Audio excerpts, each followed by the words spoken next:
Assalamualaikum warahmatullahi wabarakatuh.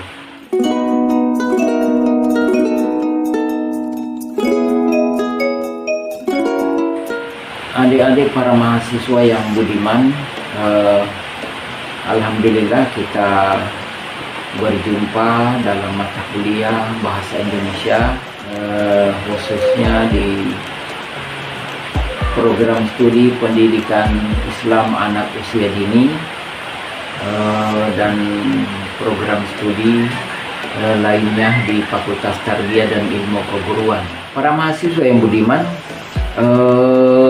jika kita belajar tentang bahasa Indonesia, maka kita harus mengetahui etimologi atau sejarah asal usul daripada bahasa itu sendiri.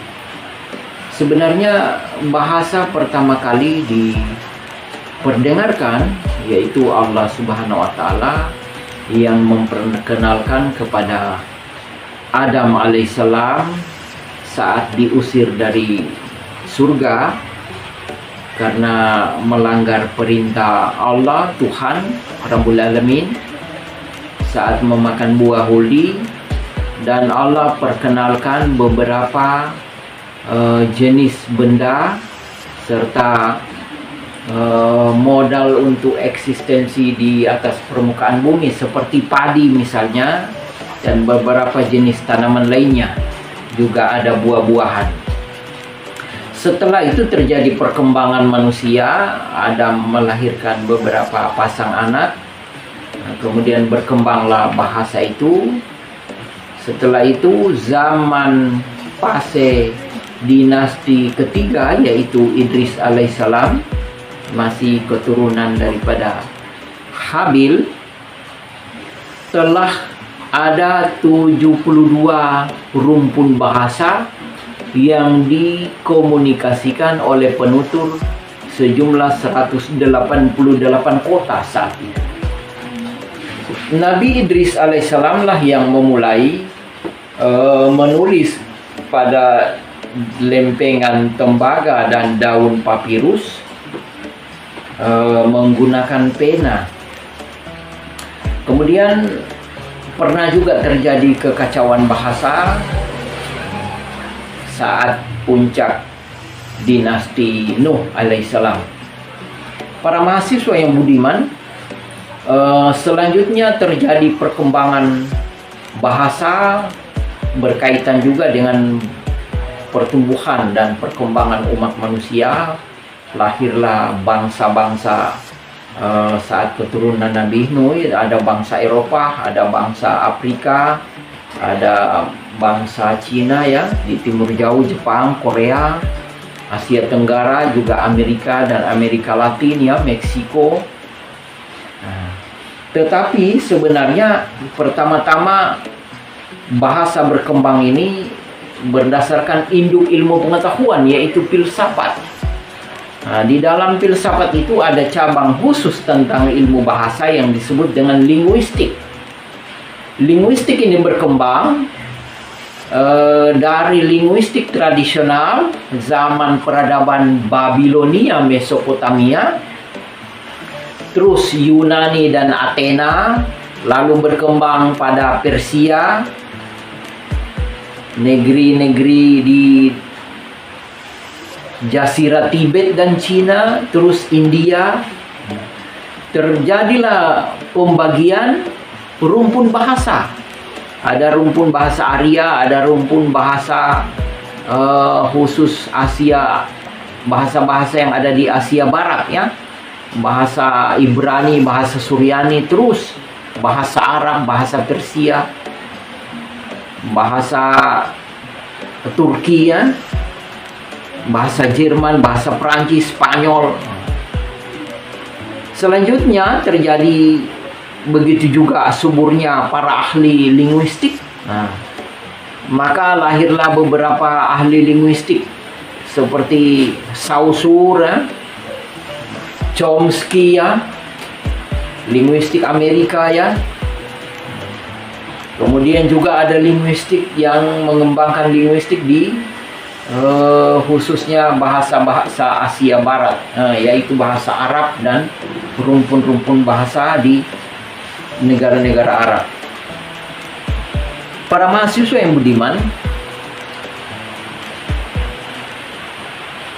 rumpun bahasa di Indonesia ini pada mulanya diteliti oleh beberapa pakar ahli linguistik dari Belanda, karena bangsa Indonesia dijajah oleh Belanda, maka diadakanlah penelitian yang disebut dengan ejaan Van der Toot, yang dilakukan oleh Hiding, dilakukan oleh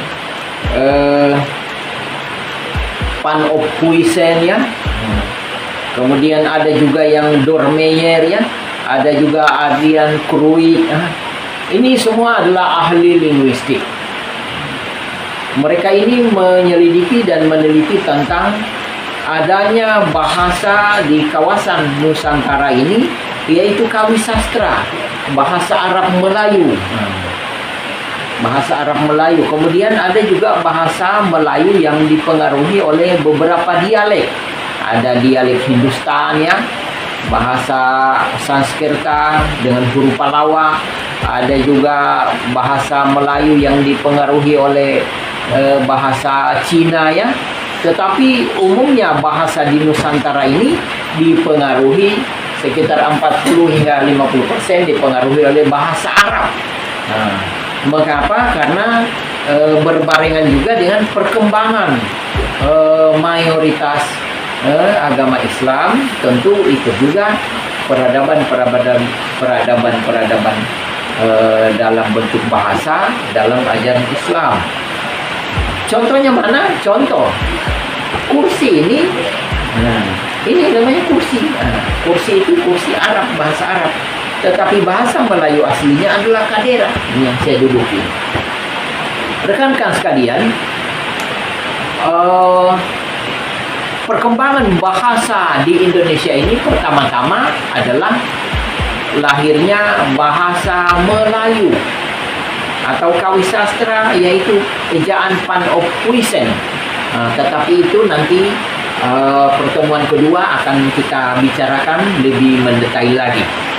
Tetapi yang paling penting pada pertemuan perdana ini bagaimana agar mahasiswa yang belajar tentang bahasa memiliki pengetahuan, keterampilan, kecerdasan, kecermatan, ketangkasan,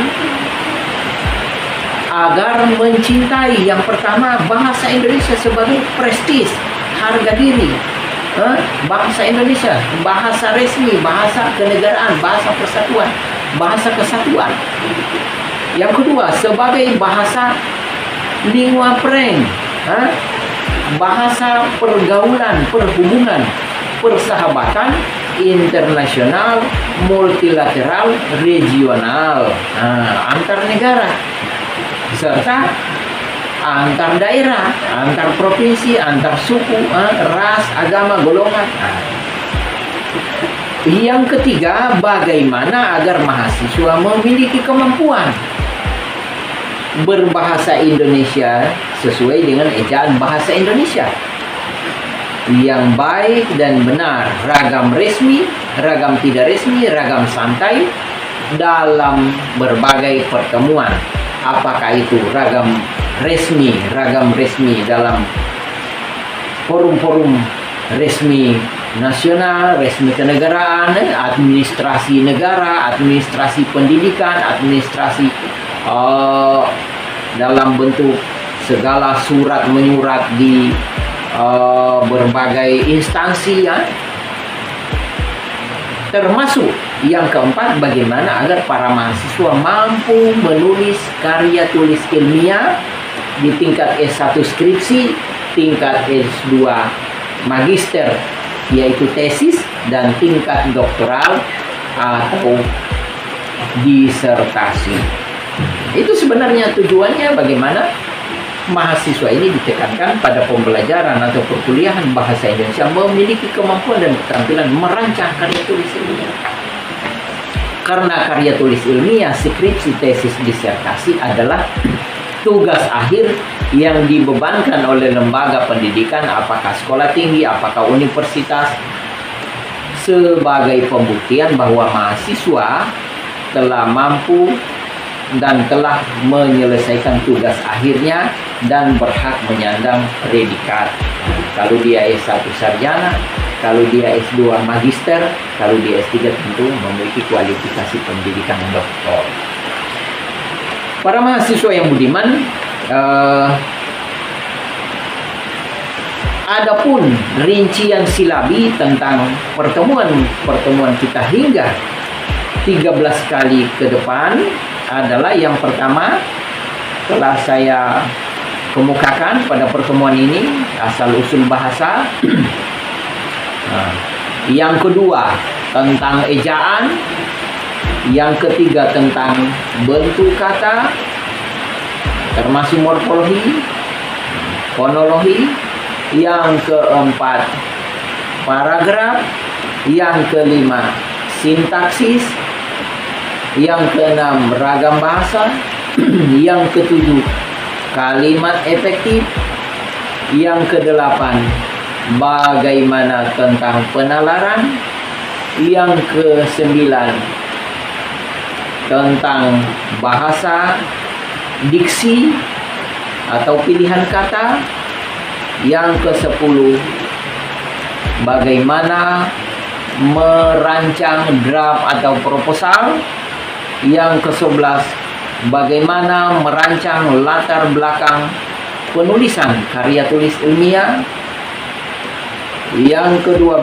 bagaimana merancang kerangka tulis dalam kerangka teori dalam karya tulis ilmiah skripsi minimal, yang ke-13 bagaimana agar mahasiswa bisa memiliki pengetahuan yang saya sebutkan tadi, agar bisa sekali lagi mampu menulis karya tulis ilmiah.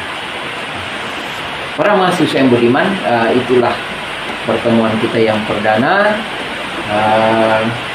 Bapak harapkan kalian aktif mengikuti isi perkuliahan pembelajaran bahasa Indonesia ini.